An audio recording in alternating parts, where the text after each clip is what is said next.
Hello and welcome to today's video. Today I'm at Ruakaka Beach, which is about 25 minutes south of the city of Whangarei, and this location has great significance for me, which I'll explain a little bit later on in the video. Just sitting a little bit closer to the camera because it's quite breezy, so I just wanted to make sure the sound quality was quite good. And today I'm going to talk about symbolism and the subconscious. Just to start off with, just want to talk a little bit about the subconscious and the spiritual enlightenment one might achieve. Carl Jung effectively said that the ascension or enlightenment of the holistic being or the soul comes when the unconscious comes into the conscious. So what we're saying there is that there's no separation. The consciousness and the subconscious are one and the same. And for me, that means that one sees what's below the surface as part of their conscious awakening. And today, I made a decision, yesterday to do this particular topic, and this morning onwards there has been so much symbolism. I just wanted to get started right on that and give you an idea of what I'm talking about in terms of my journey, the symbolism that I can see these days, and the meaning. So what's below the surface, what's below what I see, the more to life than meets the eye scenario. So I woke up this morning at a place probably about 15 minutes drive north of Ruakaka Beach. It's where I parked overnight, and I went for a walk this morning and I was listening to some music, and one of the songs that popped up on my playlist is a song that I have not listened to for quite a long time, and it's a song called Spirit in the Sky by Norman Greenbaum, well known from the 60s. And that very much reflects on what may lay awaiting us after we pass from this physical incarnation. So that was fairly inspirational in the sense that it got me thinking about my whole understanding of that. And I talk a lot about this in terms of some of the experiences I've had in the past, in particular pointing it towards my Sapo experience in July last year in the Amazon. So I've written about all these things in my major writing, which is on my website, viviendolamahianz.com, and I have spoken about these things in prior videos. So I saw first level heaven in my Sapo experience. I saw the source, I saw the light, and a lot of my subsequent journey has been inspired by those particular experiences. So I'm listening to that song and I'm just walking around a little bit further, and then the next song is by George Harrison, What is Life? And as soon as that started playing, it reminded me of something, a link to George Harrison. So my partner Tanya, who is the lady that I was with right up until the year 2016, I write about her early on in my life story. She was taken away from me by a degenerative disease which triggered me into a very dark place, which ultimately led to me having to get on my spiritual path. I won't revisit that story because again it's all available in prior videos and also in my writing. But the link between George Harrison and me thinking about her was that in her earlier years she was part of a Pacific Island dance troupe who performed at a resort called Hamilton Island off the Queensland coast in Australia. And that at the time George Harrison had an ownership in that island, and she met George Harrison. She was walking along the road one day and George Harrison pulled over on his motorbike and offered her a lift, and she took it. And that night he came along and sang at a party for them. So I was thinking of Tanya, George Harrison playing, and then I looked up to the sky, and it's a cloudy-ish day, but the sun was shining and some blue sky, and it must have been a little bit of drizzle, and I looked up and there was a rainbow.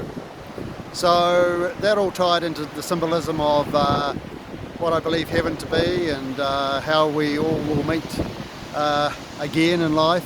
I talk about the reincarnation in my writing as well. So getting a lot of comfort and a lot of light from the symbolism and these synchronicities in that moment. So I then went back to my motorhome and travelled the 15 minutes down the road, and as I started to travel, a second rainbow appeared to me in the distance. So I thought, oh well, that's a bit unusual. I mean, I do see rainbows, but that's number 2, and I can't remember when the last time I saw 2 rainbows, but you know, just more symbolism for me, what's below the rainbow. Many things are below it, and it reminded me of course of heaven and what I saw there, the rainbow colours and the clouds. And I drove on down to the beach, and then I got out at the beach, and I'll just relate what the beach means to me in terms of the significance. Approximately 6 weeks ago I was up here at the same beach, and it was on that walk that I met a lady randomly who was looking for her car key. Didn't find it, but she had it in her bag, and then we sat for 2 hours chatting after I started talking to her about life. And out of that conversation came the word guru, and me going away and having a look what it meant. And I've talked about this in videos, I've written about it in my mission short story on my website. And the literal translation of the word guru is dispeller of darkness, and I realised I'd been doing that for myself. I'd been dispelling my darkness and also moving towards things that made me or gave me light. So out of that, from 6 weeks ago, I came up with my symbolism, which is the Gnostic Universal Realms Uncovered, so G.U.R.U, the acronym, and very significant place for me because it set me on my cohesive mission in life, which is related to passing on this information, doing these videos. So I got to the beach, and coincidentally yesterday I actually met up with her for a drink. Juice for me, but that's all cool. And we had a chat about that time, and I thanked her again for the fact that her looking for a key had bought me a key. So more symbolism, more synchronicity. So I got to the beach here, and I just started to move down towards the spot where I met her, and another rainbow appeared. So there's rainbow number 3. And I went for a long walk and took some pictures of the rainbow behind me, and listening to some more music. So I already had 2 significant songs, and then a song by Neil Diamond popped up. And that song was Holy, Holy. And there's another song I haven't listened to for probably years. And how significant, Holy, Holy. The name of the lady who introduced me, or I met on the beach at Ruakaka 6 weeks ago and yesterday, her name was Holly. So the words, so the song, very significant, synchronicity, and I pulled some words out of the song just to read. And the words from the song are, touch a man who can't walk upright.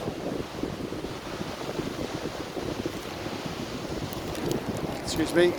Touch a man who can't walk upright. And that lame man, he's gonna fly. And I fly, yeah. And I fly. And that's exactly what happened to me. So those words again, the symbolism, the meaning below them, very deep. So I went for a walk, came back to my motorhome. That rainbow had gone. In half an hour, another rainbow had appeared, so up to number 4. And then an hour later, I came down to the beach to take this video, and there was rainbow number 5. So I'm surrounded by rainbows today. So I'm remembering all of the amazing things, experiences, the gnosis that has happened for me that have helped me on my journey. All of those things have brought me light. So it's all happening in terms of the synchronicity and the symbolism. And the subconscious now has come into my conscious, so I notice all these things. I'm drawn to all these things, and I'm able to think levels below the surface as to what they mean to me. So when I talk about living in the light, I'm always surrounded by symbolism of living in the light, and the meaning of the light for me. So it's no wonder I live full time in the light. Now I'm just going to talk about a few other symbols that I'm wearing today. So I've got my buff on, and it's a rainbow coloured buff that came from Peru. So Peru, very significant place for me. Just incredible experiences again that brought me light. So a buff from there. I'll show you some of the jewellery that I wear. I'll speak very briefly about it. I hope I can get that in the picture okay. So I've got here a bracelet I bought at the retreat in the Amazon. I bought that from the village next door. It's got the wood here. The wood is the wood that they use the bark off that wood in combination with the leaf or a leaf of a particular tree to make the ayahuasca. So again, very significant. I bought the bracelet at the village next door called Libertad. So Libertad, freedom, very significant. The white one in the middle, that is significant of Pachamama. Pachamama being Mother Earth. So I'm totally in touch with Mother Earth. I speak about seeing Mother Earth during my first ayahuasca experience. How she came out of the Amazon jungle and walked towards me, and threw light through the window when I asked her to show me the light. So again, that story's there for anyone who wants to go and read it. And the bottom bracelet was a bracelet that I got given as a gift in a gift exchange by a gentleman called Sandro, young guy from Germany, there for healing. His big significant matter that had happened in his life, he had confronted a guy in a nightclub who had been sexually harassing a young lady. The guy asked him to go outside for a fight, and when he got outside he found that the guy had called all his mates, and they all attacked Sandro, and they kicked him to within an inch of his life. And so he was still bearing both the physical scars on his face and the inward scars of the trauma which he was trying to heal. And again, ayahuasca is something that people use for healing. On my left wrist I have two other things. I've got a chakra bracelet, so chakra bead bracelet, the colours of the chakra, the rainbow colours. I bought that in Pisac in the Sacred Valley. Significant, very significant spot for me. Again, I write about that in my Return to the Light story. A bracelet that I bought in the town of Aguas Calientes, which is the village towards or at the bottom of Machu Picchu. On that bracelet, it's made of silver, and on that bracelet, possibly maybe a little bit difficult to see, but I'll try and show you. It's got the Inca cross, the Inca cross here, on the outside, Pachamama again, so Mother Earth, and it's got the three significant animals of the Inca people, or the Peruvian people: the snake, the condor, and the jaguar. So again, really significant in terms of symbolism for me and what lies below that symbolism. I also wear, of course, my pendant, which I talk about in Return to the Light. Very significant piece. It has jaguar claws on the outside. It has a symbol of a snake. It has a symbol of a feather for the condor. It's got the two stones here, the amethyst, the indigo light of the third eye, the violet ruby of the violet colour of the crown chakra, the opening of the crown chakra. So bringing all that together in terms of the symbolism. So I surround myself with the symbolism. The symbolism turns up in terms of the rainbows, in terms of the people. Everything that happens for me now is synchronicity and me noticing things that previously would have been below my conscious. So I am living the unconscious. The unconscious is fully in my being. So I have ascended, or I have become enlightened.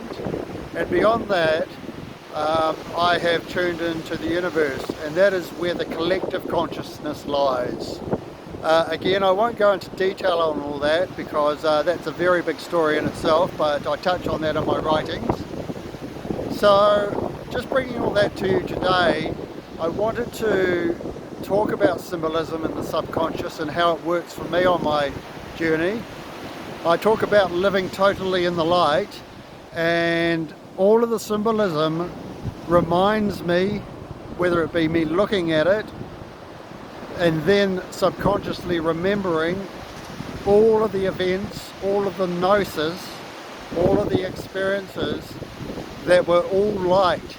So I'm fully remembering light every moment of the day. This is where I get my light and my energy from. So it's no wonder that I'm now living a life of what I call wonderment, and a very different life to how I used to live. So I always talk about the ability for us to go from the darkness where I once was to the light. And we can all do that. We just need to get on a path, and the universe will deliver. And the universe is delivering some rain at the moment, which will be the cleansing of my soul, which we all need cleansing. So I thank you for listening to me. I hope it has brought you some light and something to think about. As always, I ask that you enjoy the journey, and we will meet when we should. And namaste.